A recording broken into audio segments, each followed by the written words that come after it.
Sur TikTok. On était là-bas hier et ça a toujours été ce que ça a été. Comme vous savez, quand vous avez les arguments de votre combat, vous n'avez pas trop à vous inquiéter. Et donc, lorsqu'on était sur TikTok hier, ça s'est bien passé, mais contrairement aux autres jours, les modérateurs se sont laissés un peu distraire. Et il était important. C'est un début, c'est une formation. On cherche tous à devenir parfait dans ce que nous faisons. Il est donc important de signaler certaines choses pour que les séances prochaines se passent bien. Mais ce que je vais dire, ça ne concerne pas seulement la plateforme Éclaireur Pro Vérité, ça concerne l'ensemble même des sites, des pages et des TikTok RHDP. Il y a une chose qu'on a constatée depuis un certain temps, c'est que les gars viennent beaucoup sur les pages RHDP. Et il y a un de nos pères qui nous a signalé hier qu'ils viennent parce qu'ils sont commandés par l'opposition. Et on leur dit, si vous arrivez à venir sur les places RHDP et que vous arrivez à faire passer vos idées, à avoir le temps de parler, ça va forcer. Comme on sait que les gens du RHDP ne sont pas forcément beaucoup intellectuels, ça va arriver à les mettre dans le doute. Et donc, actuellement, ce qui se passe, vous allez voir, et vous voyez déjà sur TikTok, il y a beaucoup de partisans qui viennent. Non, je ne suis pas dans un parti politique. Non, je suis de la société civile. Mais après, de façon insidieuse et de façon très maligne, ils essayent de faire passer leurs idées. Je vais vous donner quelques exemples après. Et donc, il va falloir que tous ceux qui sont les communicants du RHDP se méfient. Si quelqu'un vient et dit qu'il est de la société civile, il dit qu'il n'a aucun parti politique, il dit que non, lui n'est avec personne, dites-lui c'est très bien. Mais, avant de parler là, tu donnes la preuve et puis tu expliques ce que tu veux expliquer. Pour attraper les opposants là, ce n'est pas difficile. Toujours, tout ce qu'ils disent c'est faux. Ça, on est d'accord. Mais pour les attraper là, il n'y a pas deux solutions. Avant de leur laisser dire ce qu'ils doivent dire, vous leur dites, mets la preuve. Ou bien donne le lien. Là, maintenant, on sait que c'est sur la base de ta preuve là que tu vas t'exprimer. On va voir si tu pourras dire ce que ta preuve dit ou même si tu vas dire le contraire de ta preuve. Sinon, si vous utilisez une autre manière, vous aurez faussé l'esprit du débat et ils auront atteint leur objectif. Actuellement, c'est sur la stratégie 3 de Schopenhauer qui se sont basés. Il y a un petit livre de 20 pages qu'on appelle l'art de pouvoir toujours gagner les débats. C'est sur ces techniques-là qu'ils sont actuellement. C'est un petit livre de 20 pages. Et donc, ils n'ont fait que prendre une seule stratégie, qui est comment marquer les consciences lors d'un débat. On ne cherche pas la vérité dans un débat. On ne cherche pas à ce que l'on ait forcément dit la vérité, mais on cherche d'abord à marquer les consciences. Une fois que les consciences sont marquées par le message qu'on a dit, c'est fini, le débat il est terminé. Ce que les gens retiendront, c'est que celui qui est venu, qui a le plus parlé, c'est lui qui doit avoir raison. Et donc, il faudra que les communicants du RHDP fassent très attention. Et donc, il n'est pas mauvais de leur donner la parole, mais avant de leur donner la parole, dites-le clairement devant tout le monde, nous ne te laisserons pas parler tant que tu ne mets pas la preuve. Parce que la preuve, là, c'est pas toi qui fabrique, c'est pas moi qui ai fabriqué. Quand tu mets ta preuve, là, tout le monde voit, et puis on va écouter ce que tu dis. Ça, c'est très important.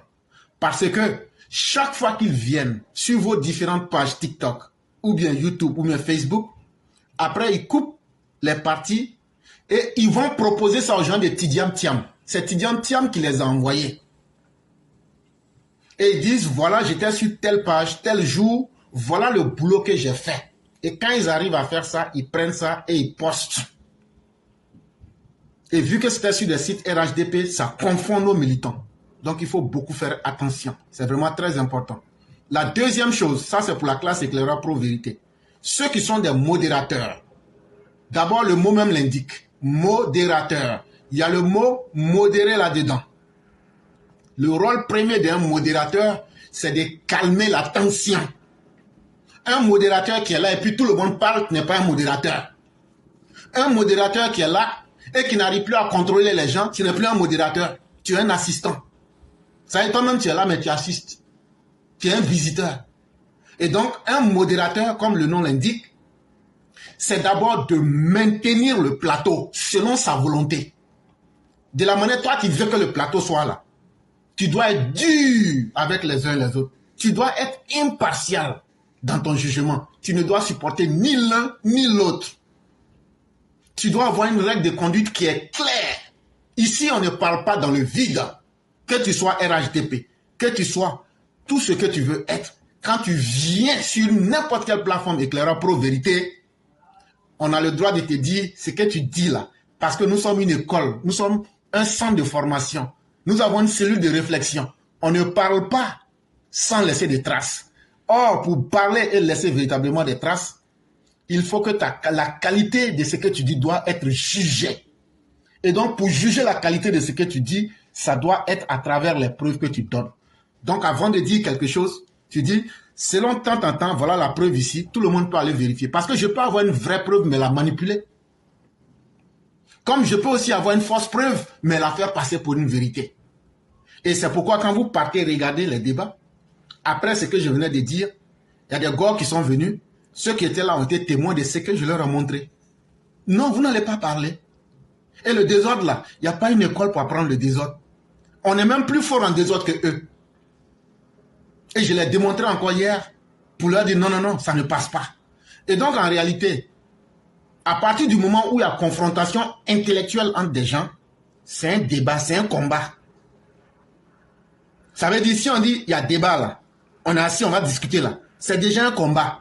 Parce que si tu échoues là, tu vas prendre la honte de ta vie. Et tu deviens ridicule devant tes partisans.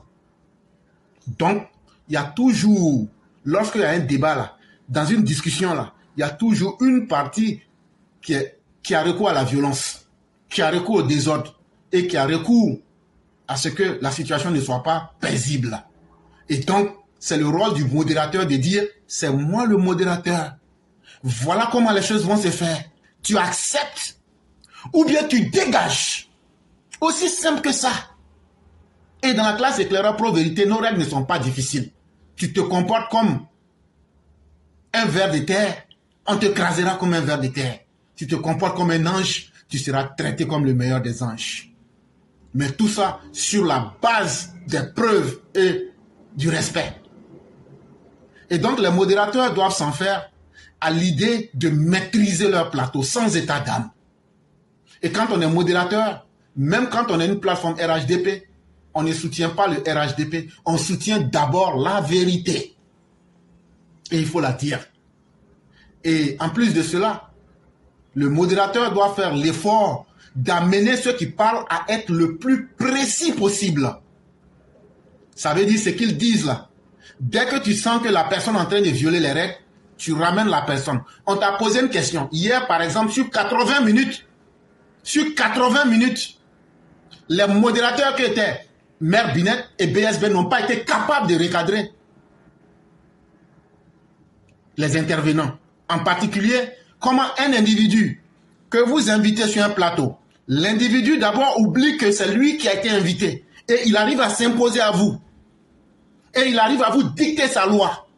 Et vous prenez le temps de le laisser prospérer. Ce n'était pas du tout acceptable.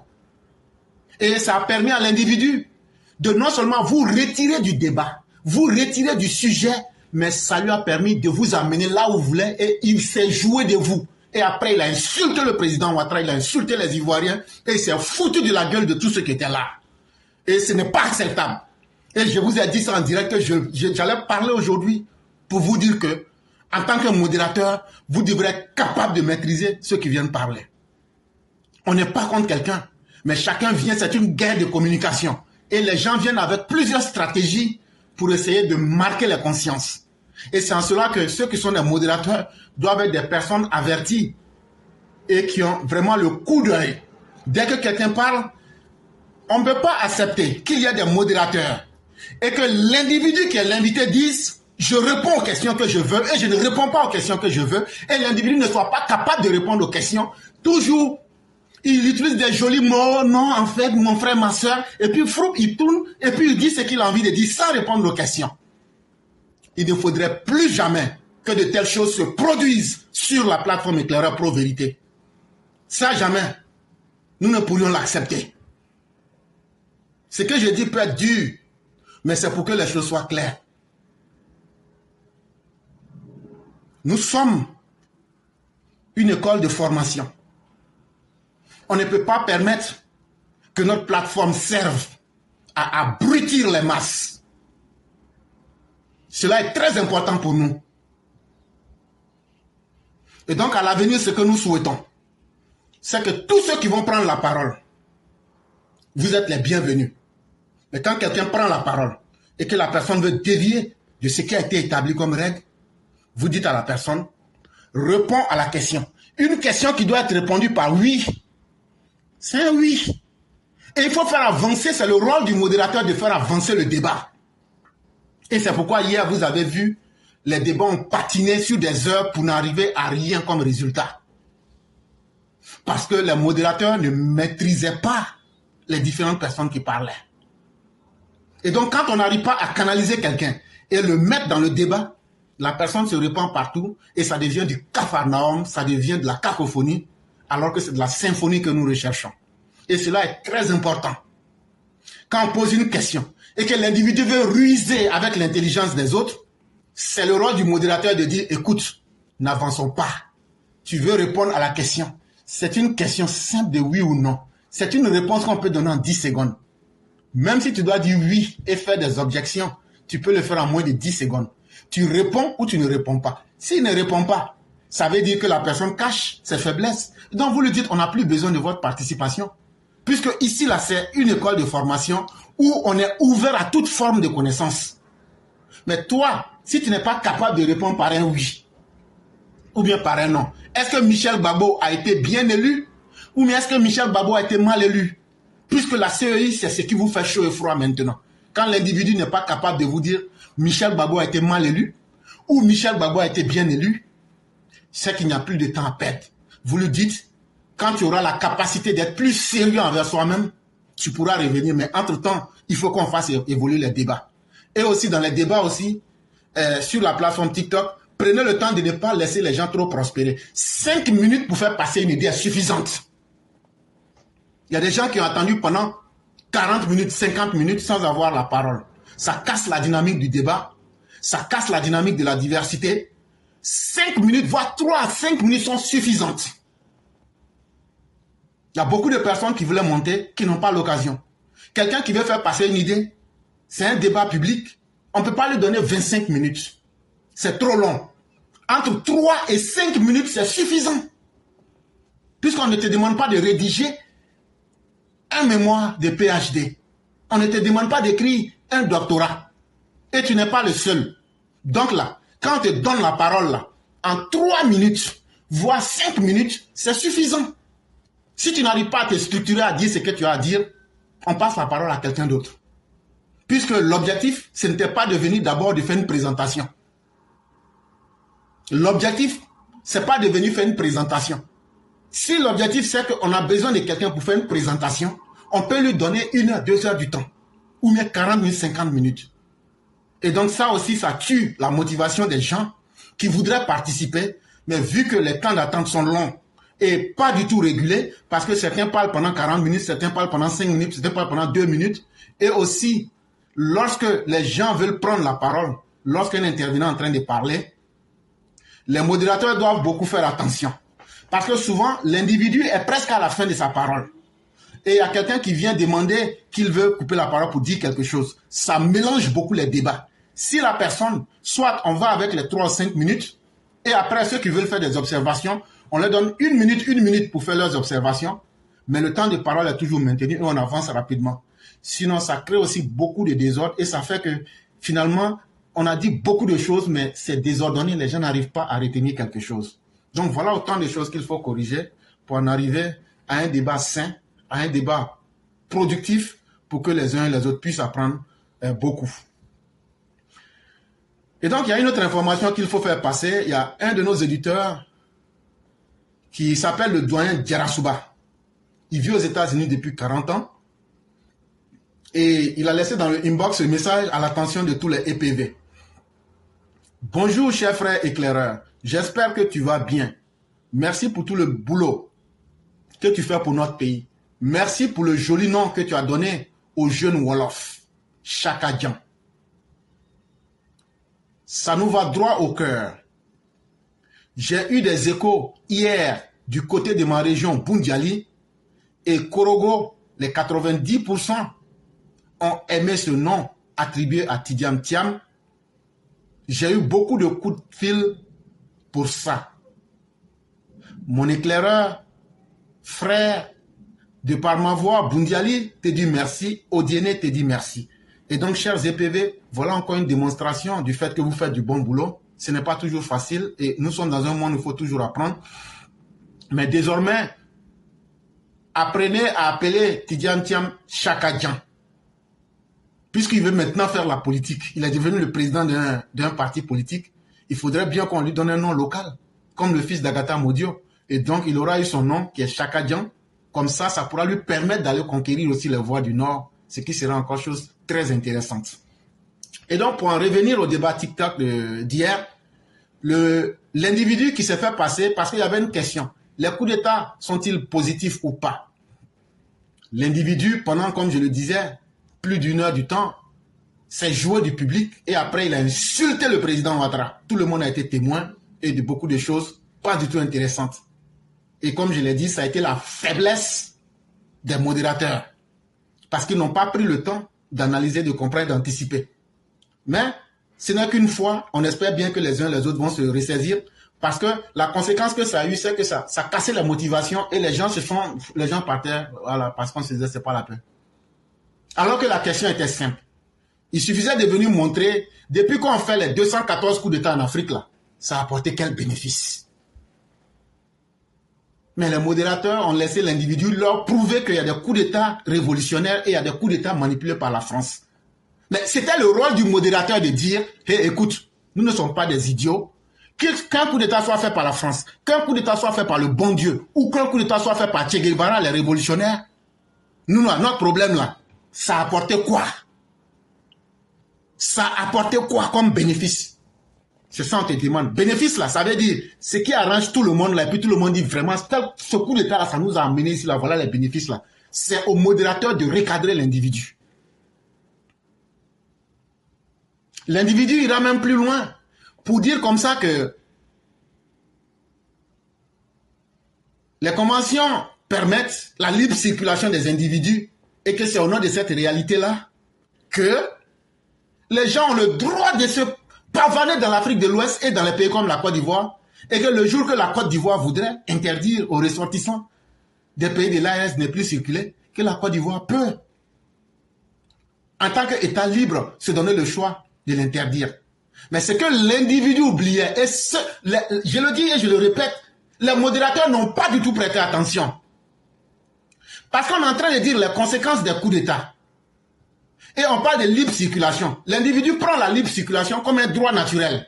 Et il vous dit même que depuis avant les indépendances, les gens circulaient. Mais c'était au modérateur de dire non. Et écoute, nous ne sommes pas des idiots. Quand on parle de la libre circulation est un avantage que la coopération sous-régionale, qui est la CEDEAO, donne aux citoyens de la CEDEAO. C'est pourquoi on a un passeport CEDEAO. Mais lorsque vous voyez des mouvements humains, lorsque vous voyez des milliers de personnes se déporter sur un pays, parce que les coups d'État sont devenus vos sports favoris, on n'appelle plus cela la libre circulation, on appelle cela des mouvements d'exode humain. On appelle cela venir s'aimer le désordre dans les autres pays. Et là, comme je le dis, les modérateurs doivent avoir les capacités de recadrer les uns les autres. Pour leur dire non, ne trompons pas les gens. Si moi je me lève, moi par exemple, quand j'ai quitté la Côte d'Ivoire pour venir aux États-Unis, c'était mon libre choix. Ma liberté de circuler. Mais les gens chaque semaine font coup d'État dans ton pays. Les gens sont obligés de fuir pour venir remplir les pays où il y a la paix. Et demain, vous estimez que c'est la libre circulation. Ce n'est pas de la libre circulation, c'est une déstabilisation de vos pays. C'est un désordre des mouvements humains que vous créez parce que ces hommes-là, quand ils vont venir dans ces zones-là, soit ils vont venir partager les ressources dans lesquels les pays ils viennent, ou bien ils vont créer même l'insécurité dans les pays où ils viennent. Et donc là, les coups d'État, les conséquences, c'est que ça entraîne des désordres humains, etc., etc. Et l'individu va aller encore plus loin pour convaincre le plateau, déclarer à pro-vérité sur TikTok que le Mali actuel là était le centre névralgique de l'empire du Mali. J'étais là, j'ai dit, mon Dieu, est-ce que les élèves de la classe apprennent quelque chose de ce que nous leur disons? Est-ce que vous, les élèves de la classe, vous apprenez ce qu'on vous dit? Ou bien vous venez juste nous écouter parce que ça vous plaît? Et moi, ça m'a rendu triste. Et ça, je tenais à le dire en face. Soit on apprend, ou bien soit on n'apprend pas et on dégage de la classe éclaireur pro-vérité. Tout ce que vous auriez dû faire, vous partez sur nos pages YouTube, vous tapez Mali, toutes nos émissions seraient sorties et vous aurez eu des arguments. Mais à quoi sert-il d'avoir des élèves quand ces élèves-là oublient les cours au jour le jour? Si j'ai eu ce sentiment-là hier, de voir que je suis en train de... J'ai perdu 4 ans de ma vie. Et je souhaite que cela ne se répète plus. Si je suis dur, si je veux atteindre un objectif. Nous voulons créer des dieux, nous voulons créer des surhommes. Nous ne voulons pas créer des spectateurs. Il faut que cela cesse. Les cours que nous donnons, ce n'est pas pour plaire à vos oreilles. Je ne suis pas un chanteur, je ne suis pas un musicien, je ne suis pas un prédigitateur. Et je ne suis pas là pour amuser les galeries. Quand tu viens ici, si tu n'aimes pas ce que nous te disons, tu dégages. Mais quand tu t'estimes élève de la classe, tu dois avoir au moins une certaine formation. Et c'est inacceptable. C'est inacceptable. Nous n'avons jamais dit que nous avons la vérité, la science infuse. Mais nous sommes au-dessus de la mêlée. Et ça, chacun des élèves de la classe doit être capable de le prouver. Avec toutes les émissions qu'on a faites, avec toutes les explications qu'on a données, il n'y a aucun élève de la classe qui a été capable de faire la différence entre la République du Mali et l'Empire du Mali. Ça m'a fait désespérer. Parce que la différence, elle est toute nette. L'Empire du Mali va naître à partir de la charte du Mandé, à partir de 1235, et prend fin à partir de 1599, à partir de 1599. Et je veux que les uns et les autres retiennent cela. Et l'Empire du Mali, vous avez vu, j'ai demandé dans les commentaires à l'individu, tes conneries que tu racontes là. Un, c'est parce que tout le monde sait que je suis empêché de parler sur TikTok. Mais donne-nous la différence avec des cartes. La carte de l'Empire du Mali et le Mali actuel. L'individu jusque-là n'a pas répondu à la question. Et là, je vais répondre à la question. L'Empire du Mali, qui a commencé de 1235 pour finir en 1599, cela fait 364 ans. Cet empire-là n'a vécu que 364 ans. Cet empire-là s'étendait du Mali actuel, le Sénégal actuel, la Gambie actuelle, la Guinée-Conakry actuelle, la Guinée-Bissau actuelle, le Burkina Faso actuel, la Côte d'Ivoire dans la partie nord actuelle et la partie sud de la Mauritanie. Voilà la vraie carte de l'Empire du Mali. Mais l'individu est arrivé à prouver que le Mali était le centre du monde et vous l'avez accepté. Et quand je lui ai demandé de me donner cette carte-là, il a été incapable. Prenez aujourd'hui ce que je viens de vous délimiter. Allez sur Google, vous tapez l'Empire du Mali, vous voyez ça, c'est en face de vous. Aujourd'hui, là, nous sommes dans un monde ouvert où rien n'est caché. Quelqu'un qui n'est pas capable de donner une réponse, c'est que la personne veut cacher quelque chose parce que la personne sait qu'elle a quelque chose à cacher. Et la République du Mali est née le 22 septembre 1960. Le Mali que vous connaissez là, le Mali actuel là, est né en tant que république le 22 septembre 1960. Et la première capitale du Mali s'appelle Kay. K-A-Y-E-S.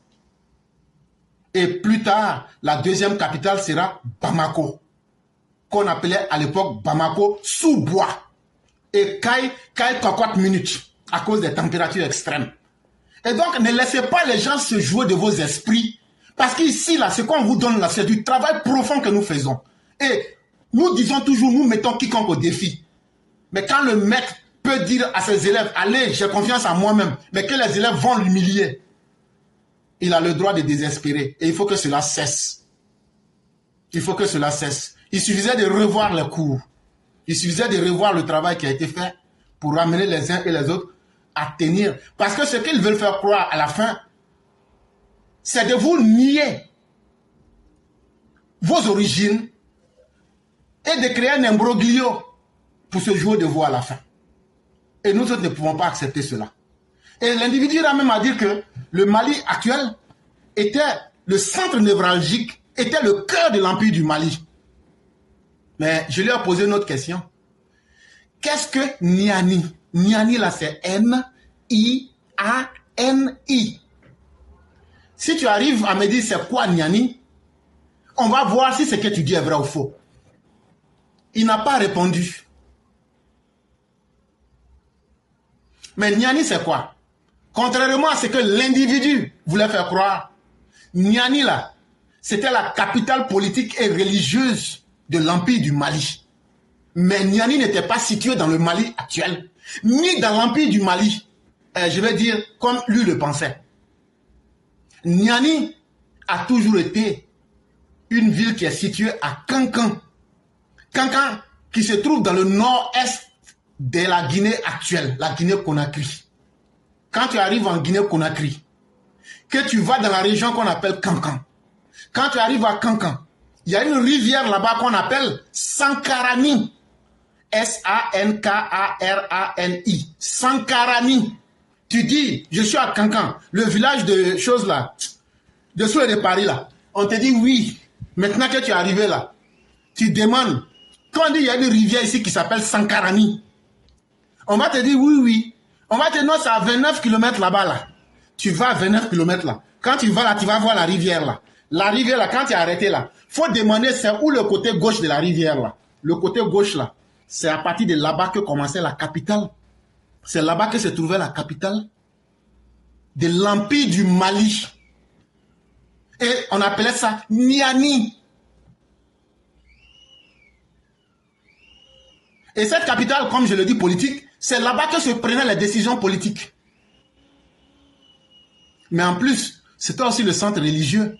Jusqu'à aujourd'hui, ceux qui sont restés tenus à la tradition du Manding, il y a des fétiches là-bas qu'ils vont pour adorer. Jusqu'à aujourd'hui. Et donc, il ne faudrait pas que les élèves de la classe se laissent distraire par n'importe qui. On peut ne pas tout connaître, mais il faut savoir canaliser les uns et les autres et leur demander. Il suffisait de leur demander simplement d'envoyer les preuves. Et vous aurez vu que ces individus auraient été incapables, pardon, d'apporter les preuves. Après lui, on va encore trouver un autre individu qui se fait appeler professeur de philosophie, pour ne pas dire philologie, parce que bon, la philologie c'est l'ancienne des études des langues anciennes, mais il a dit philosophie. Et donc pour lui, vous les gens du RHDP là, vous êtes trop frileux, parce que moi quand je parle là, je dis ce que je ressens, hein. Vous les gens du RHDP là, vous n'avez jamais confiance en vous. Vous les gens du RHDP là, vous voulez toujours, ce qui vous inquiète là, c'est eux que vous aimez.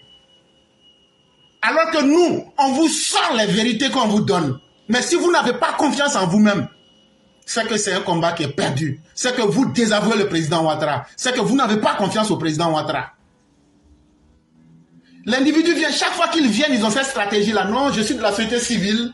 Non, je ne suis pas venu pour discuter avec vous. Non, en fait, là, moi, je n'ai aucun parti politique. Mais on aura vu toutes ces séances d'esbrouf pour distraire les uns et les autres. Et une fois que l'individu vient et dit, non, moi, je suis je suis professeur de philosophie. Et donc, tu vois les gens du RHDP là, ils plient leur queue et puis ils mettent entre leur queue comme des chiens qui ont été battus par la pluie. Et attends, je vais me calmer. Oh. Ça ne veut rien dire. Sur la plateforme depuis que vous êtes là, promenez-vous sur toutes les plateformes africaines qui animent des séances de réflexion philosophique. C'est moi éclaireur pro-vérité. Et il n'y a pas un garçon qui a pu faire ça. Allez dans tout. Allez dans tout. Toutes les plateformes. Quelqu'un qui ouvre son téléphone et qui prend des théories philosophiques qui les dématérialise, c'est moi je le fais.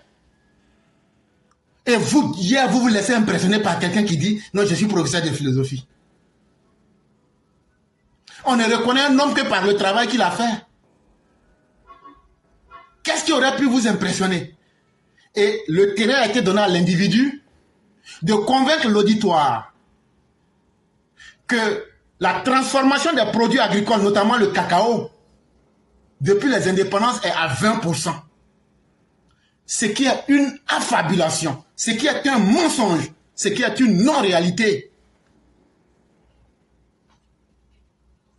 Les élèves de la classe, aujourd'hui on ne peut pas mentir à quelqu'un. Ce que je suis en train de vous dire là, si je suis incapable de vous donner les preuves là, vous tapez directement sur Google, taux de transformation des produits agricoles. Quelqu'un est en train de dire quelque chose là, il faut taper sur Google. Tu auras une autre version que tu vas lui dire, mais et c'est qu'on nous dit ici. Apprenez à être proactif. Apprenez à vous surpasser. Apprenez à faire des recherches, même sur Google. Ce n'est pas à nous de faire sortir du tout cuit ou du tout préparé pour vous donner. On ne vous montre que la voie. S'il vous plaît, Google n'existe pas pour faire plaisir à qui que ce soit. Google existe pour que vous tapez là-dessus. Quelqu'un vous dit quelque chose, tu tapes dessus et puis tu vois la réalité. L'individu a pu convaincre que le taux de transformation du cacao en Côte d'Ivoire, au jour d'hier où l'on nous parlait sur TikTok, est de 20%. On lui demande, les 20% là, qui a fait quoi? Parce qu'on peut tout mettre en quantité, on peut tout quantifier. Quand il est poussé un peu à bout, il dit, Oufoué a réalisé 5%. Et le professeur de philosophie, qui est l'homme le plus intelligent, devient subitement bête.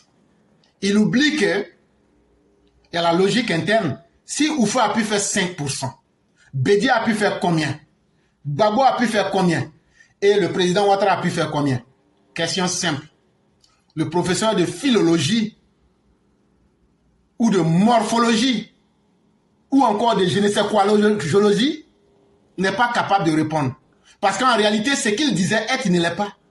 C'est un opposant, une canaille, un carnassier de la pire espèce qui voulait encore venir. N'acceptez pas que quelqu'un joue de votre intelligence. Cher EPV, n'acceptez pas que quelqu'un se foute de vous. Sinon, vous devenez des merdes. Alors que vous n'êtes pas des merdes. Alors que vous êtes ceux-mêmes qui peuvent défendre le docteur Ouattara. Et vous savez très bien que le docteur Ouattara n'est pas quelqu'un qui est dans l'à peu près. Vous savez très bien que le président Ouattara n'est pas quelqu'un qui est dans l'à peu près. Pourquoi vous allez douter de vous-même? Pourquoi vous allez écouter des propos qui ne sont pas vrais et ne pas être capable de déconstruire la personne? Et notre fameux professeur en morphophilologie, pour ne pas dire philosophie ou philosophie, par la haine et sa mauvaise posture, n'est pas capable de nous dire que Bédi n'a rien fait. N'est pas capable de nous dire que Gbagbo n'a rien fait, malgré l'usine imaginaire de Fulton. Il ne veut pas accepter que ce soit, même selon ses faux chiffres, que c'est le président Ouattara qui a fait 15%. Selon lui-même, ses faux chiffres. Alors que tous les élèves de la classe qui étaient présents, vous auriez pu aller sur Google, taper le taux de transformation du cacao en Côte d'Ivoire. Google vous aurait donné les informations. Et vous aurez fait comprendre au gars, ce que tu es en train de dire n'est pas vrai. Ce que tu dis n'est pas vrai. Parce que nous-mêmes, on vient d'aller sur Afrique 360. Point. Et vous me permettrez de mettre le lien, parce que c'est ça aussi. Tu ne peux pas dire quelque chose et faire le contraire. Donc, vous me permettrez de mettre le lien dans le direct.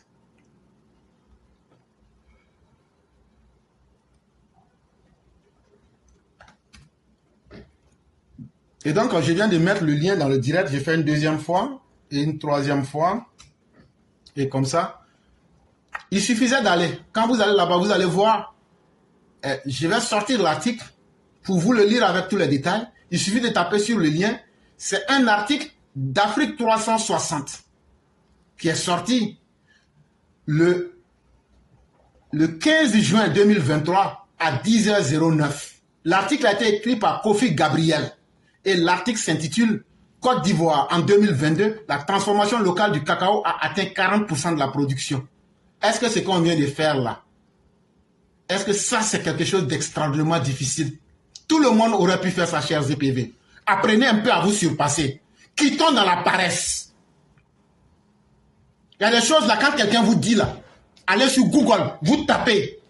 Google va vous donner une autre vérité ou même une autre version. Si vous n'êtes pas capable de faire ça, c'est qu'on doit désespérer profondément des EPV que chacun de nous sommes. Il suffisait de taper ça.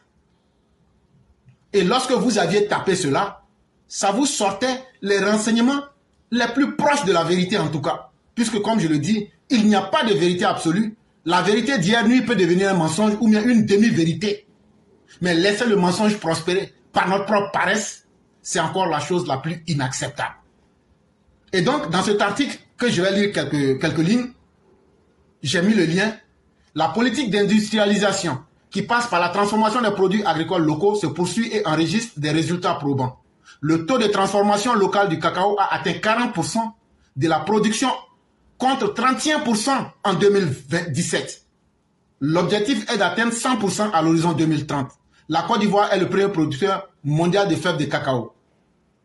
Leader mondial de la production du cacao avec 2 400 000 tonnes en 2022, la Côte d'Ivoire est en passe de réussir sa politique de transformation et de production de fèves localement. Ainsi, en 2022, la Côte d'Ivoire a transformé localement 972 000 tonnes de fèves de cacao selon les données du ministère de l'Agriculture et du Développement rural ivoirien communal Adjoumani Kouassi. Ce dernier a rendu public ces chiffres en marge de la visite du président congolais. Ce volume transformé localement représente 40,5% de la production du pays en 2022 contre 31% en 2027. Ça là, même si vous n'aviez pas la vérité ou bien les éléments sous vos mains, vous aurez pu taper et dire à l'individu, nous on a d'autres choses qui disent ici, avant qu'on ne continue là, il faut nous donner ta source. Et c'est pourquoi je disais, il faut toujours leur demander. N'importe quel sujet qu'ils vont évoquer là, si c'est sur une plateforme éclaireur pro vérité, dites-leur d'abord, donne-nous ta preuve, pour qu'on te dise si cette preuve là, si tout le monde la voit, là tu peux maintenant commenter. C'est très important. Et donc vous comprenez que le chiffre qu'il a donné est faux. Parce que, selon ce que je viens de vous donner ici, l'article, on a 40,5%. Mais comme c'est toujours un travail de recherche, il ne faut pas se limiter à une source, et une source unique. Moi, je suis allé plus loin. Et je suis même allé au ministère de l'Agriculture, sur le site du gouvernement de la Côte d'Ivoire. Et je vais mettre le site ici, pour ceux qui veulent vérifier, pour que vous puissiez y aller. Et donc, je remets une fois, je remets deux fois, je remets trois fois. Et donc, quand vous allez sur ce titre-là, et que vous tapez là, ce que vous allez voir, www.gouv.ci, actualité, article, etc., etc. J'ai mis le lien, vous partez là-bas. Ça vous apporte, ça vous amène sur le portail officiel du gouvernement de la Côte d'Ivoire. Et je me suis dit, qu'est-ce que le gouvernement lui-même dit? Transformation locale du cacao. La capacité de broyage a atteint 1 072 000 tonnes d'ici octobre 2023.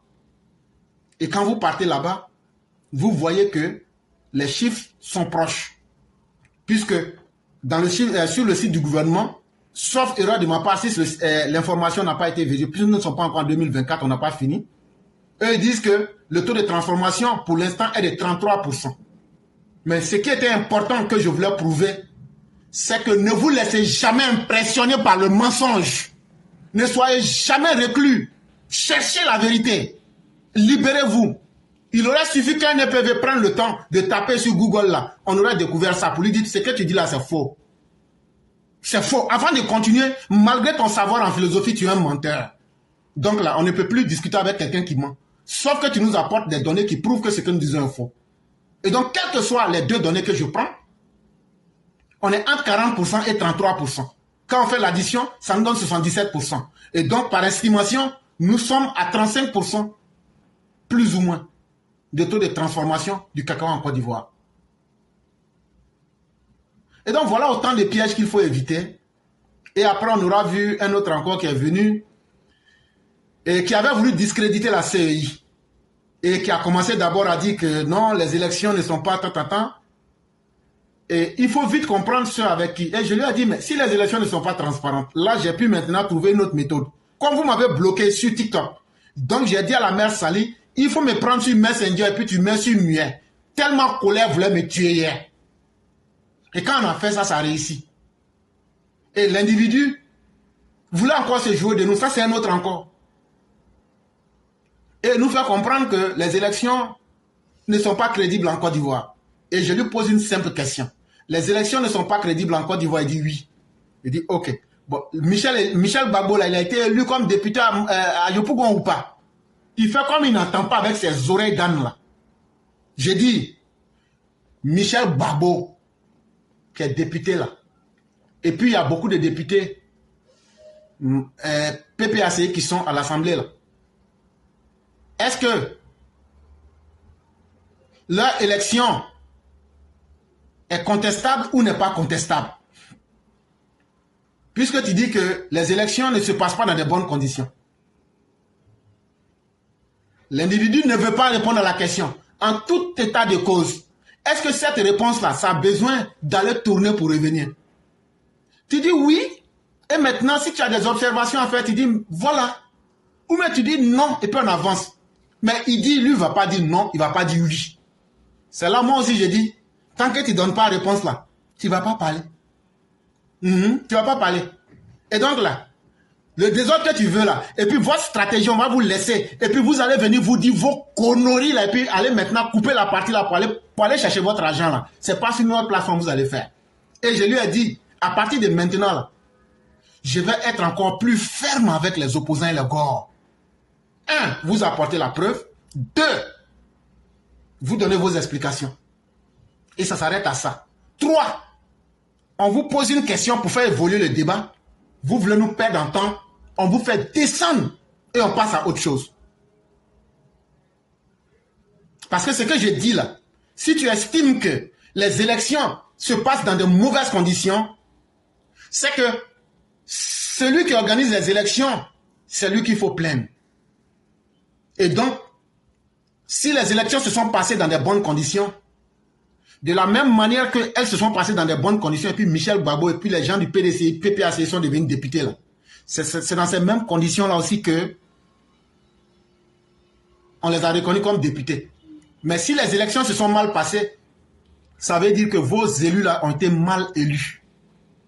Et donc, pourquoi ne pas leur demander d'abord de quitter leur rôle, de désavouer le fait qu'ils aient été mal élus, et après on va tous demander ensemble que la CEI soit corrigée. Je le dis toujours, c'est un idiot qui peut faire semblant d'être intelligent.